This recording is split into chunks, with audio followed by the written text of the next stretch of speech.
My name is Russ James. I'm from Bolivia. It's in South America. Most people in Taiwan don't know where it is. I have two main businesses here in Taiwan. The first business is this, I have a language school in Taiwan. My language school specializes in business English. So as you can see, it looks like an office. It doesn't, it's not a bushiban, you know, it's not, we don't teach kids. We just mostly focus on business English and helping people who work use English to communicate and teach them a little bit about the culture. Because most people that work in an international setting in Taiwan, they can speak English. So English isn't really a problem. It's more about practicing, making their language more elegant, more formal, more persuasive, and having the courage to speak to foreigners and, you know, persuade them to buy or sell or do their work in English. The other one is a biotech company. This one's based in the United States, but our main drug was made here, developed here in Taiwan. We have two different drugs, one of them for ADHD, adults with ADHD, and another one for major depressive syndrome, so MDD, so depression. It's based off of Chinese medicine, so it was created by doctors here in Taiwan. I am taking it to the United States. We're going through clinical trials in the United States to see if we can get that, you know, turn it into a drug and sell it to help people, yeah. And that's difficult as an entrepreneur, you know. I came here to Taiwan with nothing, right? I had no money, and my parents, they weren't helping me out, so I had to do everything on my own. Fortunately, I had a lot of great friends and great people, Taiwanese people, that helped me out when I was starting up. But if you don't have that support system from friends, family, it'll be very, very difficult to do. Okay. Let's go back memory lane. Why do you choose to come to Taiwan? So I was born in Bolivia, but I grew up in the United States. When I was in college in the United States, I started dating a Taiwanese girl. She graduated and she had to come back to Taiwan. So I came back with her. And the plan was we're just gonna come back to Taiwan for a year, see what it's like, and then go back to the US. I just stayed, yeah. We ended up breaking up, but my relationship with Taiwan wasn't ready to be over. I didn't want to go back to the US or back to Bolivia and they're like, everyone like, ha ha ha, you left for a girl and now what? You're starting over. So I was like, okay, Taiwan has something. Let me see what I can do in Taiwan. Yeah, so then I stayed to try to do something, and then eventually something happened. What are some of the things that kept you here? Everyone laughs, but number one is the food. I am a vegetarian. So in Bolivia, if you're a vegetarian, they laugh at you because the diet there is just meat and potatoes. So, you know, I always lose weight every time I go to Bolivia. There's not much to eat there for me. In the United States, salad and pasta, I guess. And they're not very creative. Now it's better, but you know 15 years ago, they weren't that creative with it. In Taiwan, as a vegetarian, because the population is mostly Buddhist, they're very comfortable with the idea of vegetarians. There are many vegetarian restaurants. I go to any restaurant in Taiwan and I say, oh, I'm a vegetarian, and they have something for me, you know? If I say that in the US, you know, they think like I'm like a hippie or something, and they're like, they offer me a salad or something like that, right? Yeah, so it's just much easier being a vegetarian here in Taiwan. That was the main reason. I love the food. It's cheap, easy to find. Yeah, and it's delicious.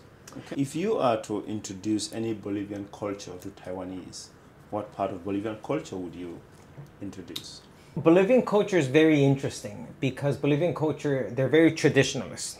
They like to hold on to their traditions, to their customs, to their culture, to their values. You might say that it's difficult to move forward and to grow and to advance when you hold on to your values that strongly. But really, our culture is what makes us unique. One thing that I love about Bolivia that's very interesting, but it shows you how we're not very logical, where they take, their lunch breaks are very long, right? It's like a 2-3 hour lunch break. And the reason why is because in Bolivia, people go to work, and then for lunch, they go home to eat. And then after lunch, they go back to work. Time, traffic, everything, right? It doesn't make sense. And I took my wife to Bolivia. The day before, my friend and her sister got in a big argument. And then the next day, they all go to work, and then lunch, they come back. And then we're all having lunch together. And then my wife, she's Taiwanese, you know, and she has that same idea. It's like, wait, you're wasting so much time back and forth. So she asks her, she goes, you work, it takes 45 minutes for you to get to work. So 45 minutes there and 45 minutes back. Why don't you just eat lunch near your office? Why do you come here? And then she looks at my wife and she says, you know, you probably heard that last night, me and my sister, we had a fight, but she is my sister. I will come back and I will have lunch with my family every day forever because she is my family. And that's why we do it, because it's family. It's a family values to sit down and eat together. And then my wife just started crying. We're like, what? She goes, her sister lives like 10 minutes from our house, right? And she goes, I haven't had lunch with my sister in years. It's a very beautiful, a very sweet thing. But that's one thing that I wish, you know, maybe, like, I don't know Taiwan family dynamics, but, you know, there's something special about us always having to eat together. My family now lives in Boston in the US. When we go back, there's something about it's lunchtime or it's dinner time and we all have to eat together. No matter what's going on in our lives, we can't make an excuse. You know, there's no sitting down in front of the TV and eating your lunchbox. No, we have to sit down and eat as a family. Yeah. What are some of the challenges that you faced in establishing a business in Taiwan? One of the biggest hurdles was just fixed. It was the ARC card. Remember before when you first came, your ARC had 2 letters and then numbers? Yeah. And now they changed it to like Taiwanese people, one number and one letter and then numbers, right? Yes. So back then it was a pain because anytime you had to fill out a form, you couldn't. Or anytime they were like, oh, now you can do it online. No, I can't. I can't enter my number there. So a lot of that stuff took time for it to. When I first started, it was painful to do that. As a foreigner, you also have to, even if I have Taiwanese money, I cannot just take my Taiwanese money and put it in the bank and then open my business. I have to send my Taiwanese money overseas, and then from overseas, it has to be sent to Taiwan. So it has to be as a foreigner, you have to open an international business. The money cannot come from Taiwan. It has to come from another currency into Taiwan. Interesting. So that was weird. So it's like, here's the money, you know, because you have to pay a certain amount of fees and stuff. Or you have to show in the bank that you have a certain amount of money in order to get the licenses and everything. So, you know, I don't have Taiwanese ID. My business partner does not have Taiwanese ID. So that took a lot of effort. We eventually had to find a Taiwanese person to help us and to sign everything for us as collateral. The most obvious challenge that foreigners have in doing business in Taiwan is the financial system in Taiwan does not make it easy for a foreigner to start a business here in Taiwan. First, we can't really get loans in Taiwan as a foreigner, which is fine. I understand that, right? That's fair enough. However, just opening a bank account as a person is difficult in Taiwan as a foreigner. So as an individual, going to a bank is a problem, right? Now, as a company, it's even worse, right? We've been in business now for 14 years. Just last month, we were finally allowed to use credit cards in our business. So like before this, no one could ever pay with a credit card. They had to pay in cash or bank transfer. They couldn't pay with a credit card.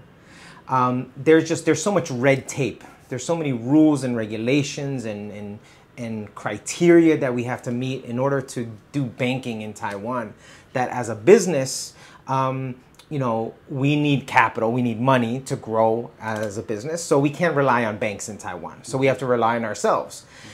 And ourselves means we have to sell a product or a service to Taiwanese people, to customers. But with the banking, it's an extra step. It makes it difficult for them to want to pay us money. our staff has to chase customers every month to remind them to pay. And our customers, they have to go through the app or go to the ATM or go to the bank and fill out that form. It's a hassle. You know, if they could put it on a credit card, it's automatically done and nobody has to worry about it. So that's the biggest challenge as a foreigner starting a business in Taiwan, is maneuvering the banking system. If you have a lot of money, right? If you can pay like a large deposit, or if you have a large amount of money in the bank and you can keep that in a bank as collateral, then the banks, you know, they'll love you. Yeah, they'll be so nice to you. Do you have anything else to tell Taiwanese people? There's the expression, home is where the heart is, right? You know, I make my home myself. Wherever I am, that's my home. Or just we had in Taiwan in general. You know, my job is business English, right? And I'm also an executive coach. So I have a license to be a business coach, a career coach, an executive coach. The whole theme of my podcast was business English. And we tackle business problems that come up. Salaries, negotiations, taxes. Like, we just talk business things, right? And we had a lot of complaints. And the biggest complaint was, who are these foreigners trying to tell Taiwanese people how to run their businesses? You know? So maybe we weren't a little culturally sensitive to that. We shouldn't be like, hey, we have the solution for you. Even though it's my job. My job is to give advice and to help break down problems that companies have, right? Because that's what I do. I go to big companies in Taiwan.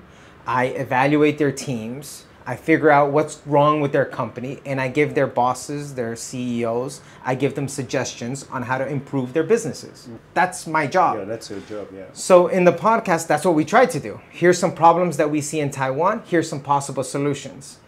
But the feedback is, who are these foreigners telling Taiwanese people what to do? Can you give us maybe one, just one example of problems that Taiwanese businesses have? Just one. Just one? I have millions of them. I have many problems, but here's a more recent problem that that not just Taiwanese businesses, but international businesses have. It has to do with succession planning. There are many Taiwanese businesses where the owners have been running the business for 20, 30 years. So you can't just hand it over to the next person and expect the business to be okay. There has to be a plan. There has to be a transition plan in place. So maybe the father will force the son to take over, or daughter, whoever, or will force the next person to take over. But there's no plan. And then even though the son or daughter is taking over the business, the father still, oh, you should do this. Oh, don't do this. Oh, why do you do that? They're still very hands-on. So they haven't really hand it over. So that's a big problem that many companies are facing nowadays, especially family-owned, traditional Taiwanese businesses. Facebook, Instagram, website, his links will be in the description below. Sure. So you can check him out. One thing that you didn't ask is about, you know, my language school focuses on business English, right? And it might be interesting because many of our students, as I said, their English is actually pretty good. So why do they still need English class, right? That's many people ask me that. It's like, oh, he's my student. His English is good. Why does he need English, right? And we encounter this all the time. And I guess this is a Taiwanese mindset that I wish people would abandon when they speak English. Not all the time, but when they speak English. It has to do with 不好意思. That's right. But foreigners don't have this feeling. English speakers don't have this feeling. Europeans don't have this feeling. Africans, South Americans, we don't have this feeling. If I go back home and I think something, I'm going to say it. And when Taiwanese people speak English, they bring 不好意思 with them. And it will help everyone in Taiwan, when they speak English, to remember, don't feel 不好意思. Don't be afraid to speak up.